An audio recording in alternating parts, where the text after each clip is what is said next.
A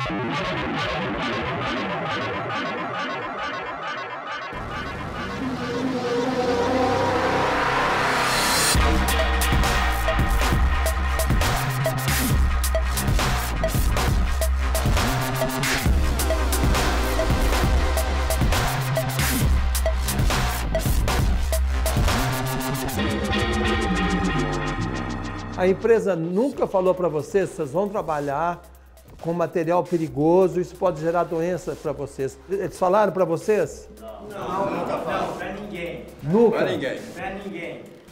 Tudo é escondido. Nós não sabíamos de nada. No início dos anos 1990, eu fiquei muito assustado quando eu recebi uma reportagem para editar sobre o vazamento de radiação na região do Brooklyn, zona sul de São Paulo. A repórter passava por essa calçada ao lado desse muro e dizia que os moradores da região estavam expostos a uma possível contaminação radioativa. Um tipo de energia que penetra tecidos, penetra até o interior das células e pode causar alteração do material genético e daí causar doenças. O senhor desenvolveu alguma doença grave por causa do trabalho? Desenvolvi câncer. Mais surpreso eu fiquei quando eu soube que a empresa que funcionava atrás desse muro era uma estatal. Até hoje ninguém de nós sabe quanto que foi que nós pegamos de radiação por dia. E trabalhamos lá com trabalho escravo, com a porta de aço fechada 16, 20 horas lá dentro. O vazamento já tinha sido constatado pela própria CNEM, pela Comissão Nacional de Energia Nuclear. Mas eu fui verificar as condições de trabalho, porque ali até então a preocupação era com os moradores do bairro, já que havia radiação sendo medida, né, nas ruas do entorno da planta do Brooklyn. E a minha preocupação e o meu olhar era a saúde dos trabalhadores. A partir dali, junto com o Sindicato dos Químicos de São Paulo, né, nós começamos a desenvolver uma série de ações que levou, inevitavelmente, ao fechamento daquela planta que já existia há mais de 50 anos e que ela estava totalmente sucateada, né, pertencia à época hoje INB, Indústrias Nucleares do Brasil, mas na época se chamava Nuclebras. Depois que veio à tona a notícia do vazamento de radiação, a população de São Paulo enfim soube o que se produzia atrás daquele muro. Desde 1949, uma estatal na época chamada Nuclemon processava, sob condições desumanas, areia monazítica proveniente do litoral fluminense para a produção de urânio e outros materiais para a indústria. O urânio é usado como combustível nuclear. E tinha mais uma unidade no Brooklyn, em Interlagos, onde eles processavam também para ter outros elementos de maior valor agregado. Então, da areia monazítica se retira muitos insumos da indústria. Por favor, levantem a mão aqueles que desenvolveram alguma doença grave por causa do trabalho na Nuclemon. Nós enfrentamos ali uma série de problemas voltados especificamente à saúde dos trabalhadores, que não tinham o conhecimento do seu estado de saúde, né? não recebiam os relatórios médicos das doses a que eles estavam expostos. Eles usavam equipamentos adequados para lidar com material radioativo? Não, na verdade, a radiação, como qualquer cancerígeno, não tem nenhum limite seguro. Então, não existe nenhum equipamento que você pode ter garantia de que não há risco. O pessoal entrava na empresa, cada máquina tinha um operador e 2 ajudantes. Quando um saía de férias, o outro tinha ou ajudante ou operador. Enquanto aquele outro operador não voltava, você tinha que fazer 12 horas para manter a máquina funcionando 24 horas. A Nuclemon funcionava onde estão aqueles prédios, na Avenida Santo Amaro, próximo à Avenida Professor Vicente Hall. E a radiação só chegou do lado de fora porque atrás do muro havia um enorme acúmulo de material radioativo. Quando nós fiscalizamos, o que aconteceu? Havia muito material armazenado dentro da planta do Brooklyn.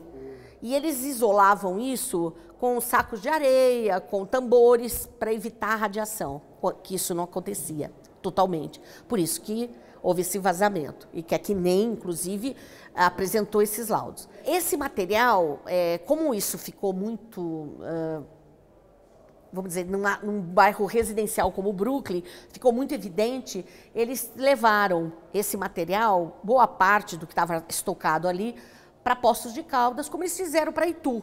Existe um sítio em Itu chamado Sítio Botuxim, que é de propriedade da INB, mas que está próximo de nascentes, de córregos. E parte foi para lá também? Parte foi para Itu, até que a prefeitura de Itu baixou uma norma, uma lei proibindo. E a lambança radioativa se espalhou para outros locais. A Nuclemon foi desativada em 1993 e parte do material contaminado, inclusive os restos da demolição, foram levados para diferentes lugares, inclusive esse depósito improvisado na região de Interlagos, uma área de alta concentração populacional. Não existe uma indicação no entorno dessas cercas de que ali há material radioativo. Então, o risco de alguém um dia entrar e retirar esse material, como aconteceu em Goiânia, alguém que acha que aquilo lá pode ter alguma utilidade. É um problema você ter um depósito de material radioativo numa área como é Interlagos atualmente. Do lado da igreja do Padre Marcelo, no caminho para o autódromo, maior autódromo de São Paulo. Então não tem cabimento um negócio desse. Embora os vizinhos e as pessoas que passam por aqui estejam potencialmente expostos à radiação, ninguém sofre mais por causa dela do que os ex-trabalhadores da Nuclemon. Trabalhei 15 anos com a brigonita, que é uma pedra. E sem saber que estava trabalhando num lugar perigoso? Não, a brigonita não é tão radiativa. Depois eu trabalhei 7 na extração de cloreto com a monazita, fazer a transformação de tota 2. Essa tota a gente mandava para a Poços para extração de urânio. Tota 2 e o mesotoro também. O mesotoro saía de uma purificação do cloreto para acabar com a radiação que tinha no cloreto. Esse material ainda era muito mais radiativo do que a tota 2. Inclusive, os pessoal que trabalhou nessa purificação do cloreto terrazara, todos os que morreram, todos 3 com câncer, e nós temos mais 3 com câncer. E depois do fechamento da empresa, esses trabalhadores ficaram desassistidos e, a partir dessa mobilização deles, apoiada por nós e naquilo que a gente poderia, eles se organizaram e estão nessa luta para que seus direitos não sejam perdidos, que seria o acompanhamento médico vitalício e tratamento e tudo que for necessário. Até porque o câncer relacionado à radiação pode levar 30 anos, fim da exposição. Então, são aquelas doenças de longa latência. Foram feitos diagnósticos de silicose, de pneumoconiose, fibrose no pulmão, muitos casos de perda auditiva, casos de leucopenia, que nós relacionamos. O que é leucopenia? É uma diminuição dos glóbulos brancos que acontece por... Uma das causas é a exposição à radiação ionizante. Então, relacionamos esses problemas com as condições de trabalho. Havia muito ruído no local, eles tinham moinhos que eles processavam areia monazítica, havia material radioativo realmente, que foi constatado por medidas com contador Geiger, e as pessoas trabalhavam num ambiente muito insalubre. O primeiro problema que eu tive foi a audição. De 91 para cá era o problema de audição. Era muito barulho? Barulho, bastante barulho. De bomba, de exaustor, essas coisas, né? Então é o primeiro problema.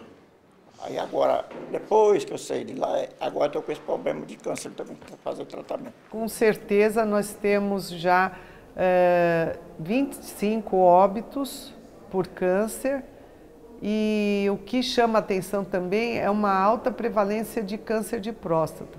Então eu sempre comento que na população masculina adulta, essa prevalência é em torno de 2% e entre esses trabalhadores é 18%. Eu não sabia de nada sobre o produto lá, ninguém falava nada para nós, sabe? A gente ia reclamar assim para a segurança, eles falavam, não, isso aí não tem nada, não tem perigo não. Quando eu entrei lá, não tinha, igual as meninas estavam falando, não tem nada de proteção, a gente não sabia de nada. Trabalhava com essa chinela havaiana, com boné, É roupa de casa, normal. Então, nunca a gente foi avisado de nada que tinha problema, né? Nós estávamos fazendo a contagem na época, que foi feita a inspeção inicial, eram 480 trabalhadores. Esses trabalhadores, quando a empresa fechou, muitos deles se aposentaram e outros se mudaram, enfim, cada um foi para um lado.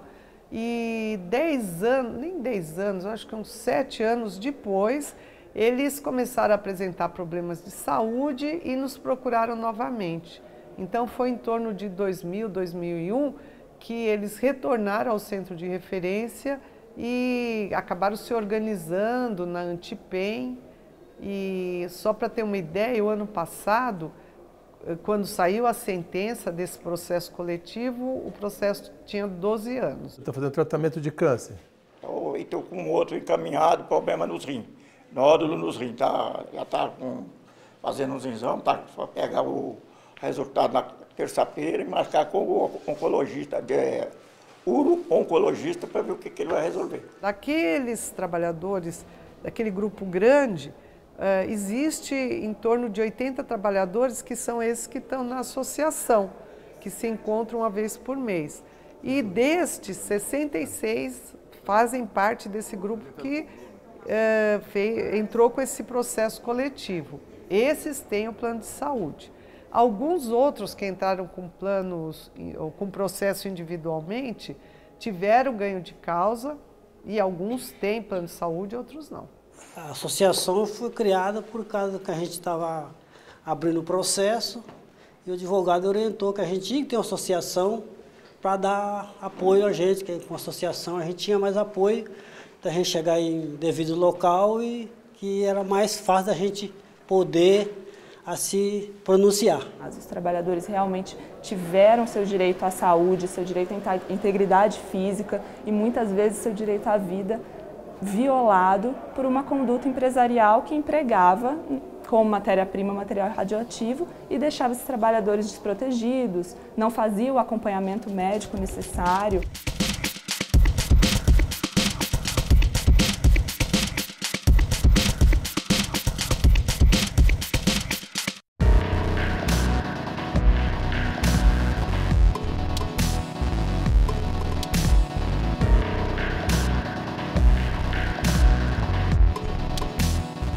Uma empresa estatal, a Nuclemon, funcionou por mais de 40 anos nesse local no Brooklyn, zona sul de São Paulo. Ela processava materiais radioativos, contaminou a região e foi fechada. Por causa da falta de cuidados por parte da empresa, os ex-trabalhadores vêm apresentando sérios problemas de saúde.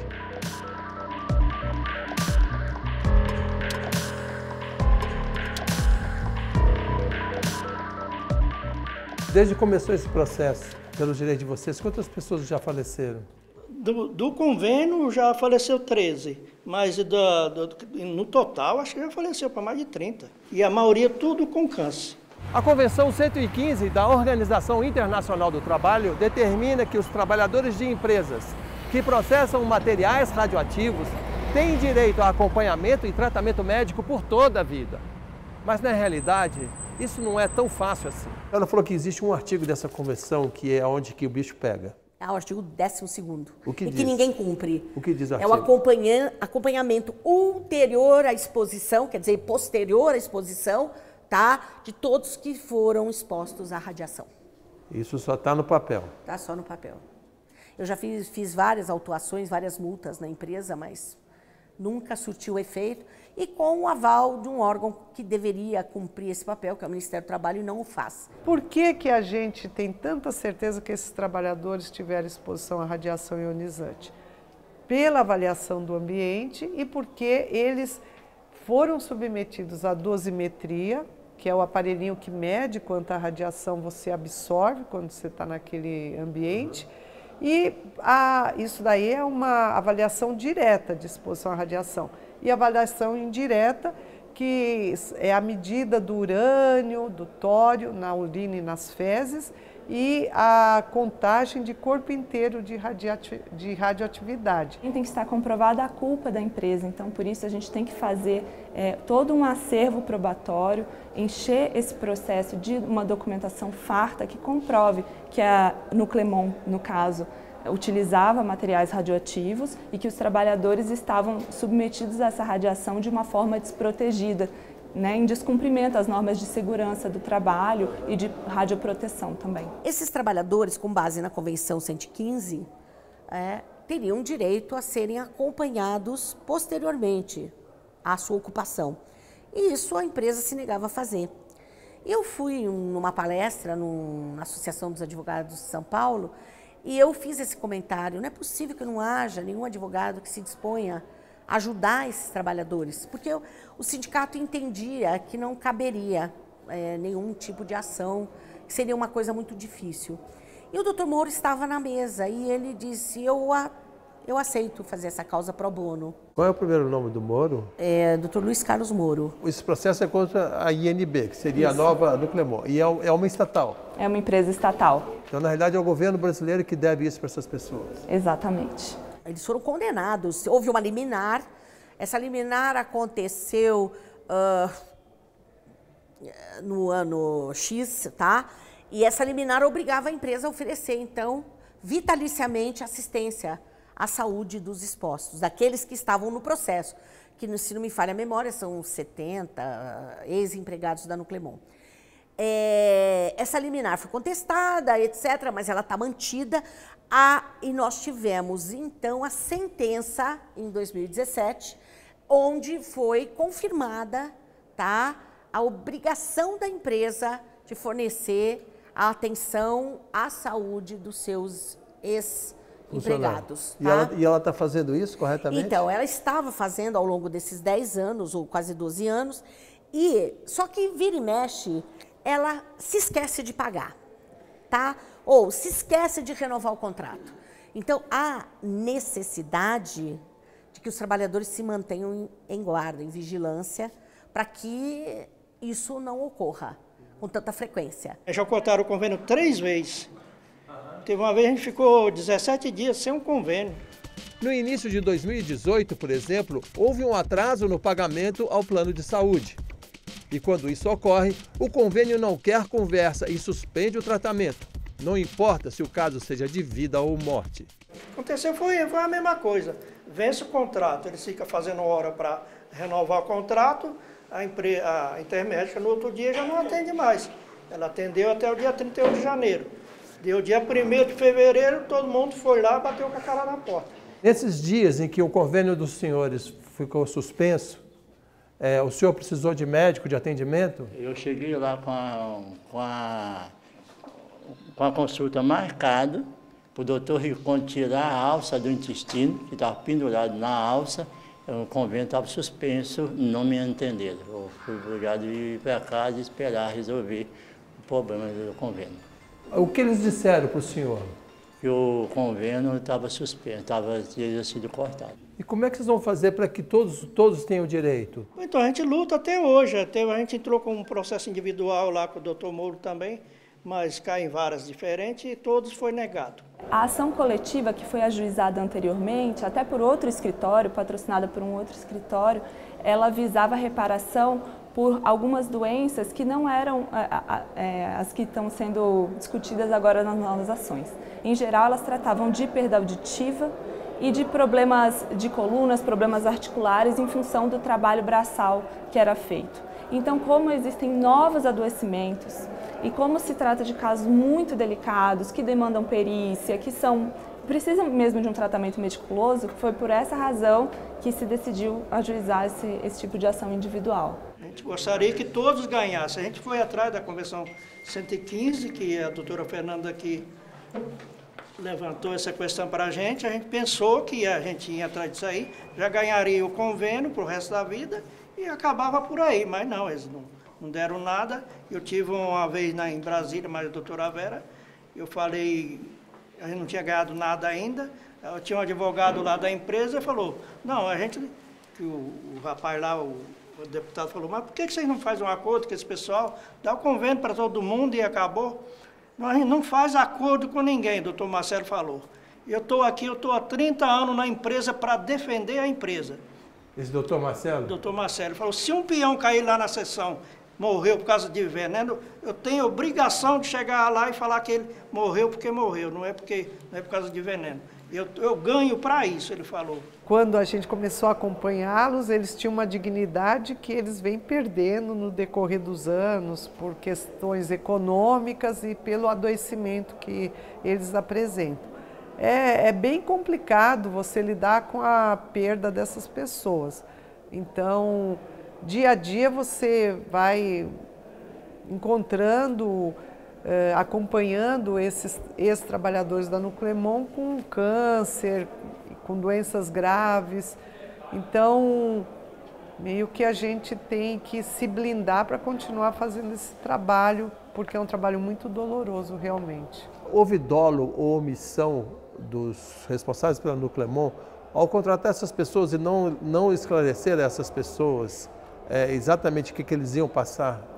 Esse é um dos argumentos mais fortes que a gente tem sobre a culpa da empresa e a responsabilidade que a empresa tem. Porque a verdade é que esses trabalhadores atuavam sem proteção, sem equipamentos de proteção que fossem suficientes para combater os efeitos da radiação. Eles estavam completamente expostos e não existia na época informações suficientes para que eles soubessem que estavam sofrendo riscos, que poderiam adoecer no futuro em função daquela exposição ao material radioativo. E a direção não existia da empresa, treinamento. A direção da empresa sabia que eles estavam expostos? Seria isso? Sabia. Isso é de uma crueldade. Isso é de uma crueldade, de uma omissão que não há reparação que consiga fazer frente a essa conduta. É uma conduta de fato dolosa. Por favor, levantem a mão aqueles que desenvolveram alguma doença grave por causa do trabalho na Nuclemon.